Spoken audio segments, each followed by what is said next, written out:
இப்போ சாலிட்வொர்க்ஸில் ஒரு சிம்பிளான போர்ஷன்ஸ் தான் வந்து பார்க்க போகிறோம். அதாவது டிஸ்ப்ளே ஸ்டேட். ஜென்ரலாக எந்த ஒரு பாடிக்கும் வந்து பார்த்தீங்கன்னா சேம் டிஸ்ப்ளே ஸ்டேட் தான் நம்ம மெயின்டைன் பண்ணுற மாதிரி இருக்கும். அதாவது ஒயர் ஃப்ரேம்னா ஒயர் ஃப்ரேம், ஷேடட் வித் எஜஸ்னா ஷேடட் வித் எஜஸ், இந்த மாதிரி தான் மெயின்டைன் பண்ணணும். இதுவே நீங்கள் அசம்பிளி வந்து ஓப்பன் பண்ணியிருக்கீங்க, டிஃப்ரெண்ட் சாலிட் பாடி, அதாவது டிஃப்ரெண்ட் பார்ட்டுக்கு different kind of display status வந்து நம்ம சேஞ்ச் பண்ணுற மாதிரி இருக்கும். அதுக்கு எப்படி சிம்பிளாக பண்ணுறது?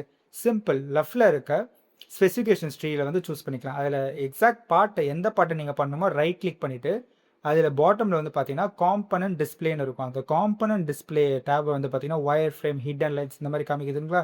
எனக்கு ஃபஸ்ட்டு பார்ட்டை வந்து இப்போ ஒயர் ஃப்ரேமாக நான் சூஸ் பண்ணியிருக்கேன். செகண்ட் பார்ட்டு அதே மாதிரி, அதாவது டிஸ்க்கு பார்ட்டு, இது வந்து என் பார்ட்டு சூஸ் பண்ணியிருக்கேன். செலக்ட் பண்ணிட்டு காம்பனன்ட் டிஸ்பிளே, அதில் பார்த்தீங்கன்னா நான் இதை வந்து ஹிடன் வித் எட்ஜஸ் அதை வந்து நம்ம கொடுக்கலாம் கிளச் கவருக்கு. அதே மாதிரி இன்னரில் இருக்க ஒரு பர்டிகுலர் பார்ட்டுக்கு டிஃப்ரெண்ட் அப்பியரன்ஸ் வந்து நம்ம ஆட் பண்ணிக்கலாம். செலக்ட் பண்ணியாச்சு. செலக்ட் பண்ணிவிட்டு அது அப்பியரன்ஸ் வந்து நான் சேஞ்ச் பண்ணுறேன். சேஞ்ச் பண்ணியாச்சா பார்த்தீங்கன்னா ஒரு பார்ட்டுக்கும் ஒரு கைண்ட் ஆஃப் அப்பியரன்ஸ் வந்து இங்கே அப்ளை ஆயிருக்கு. ஓகேவா? தேங்க்யூ.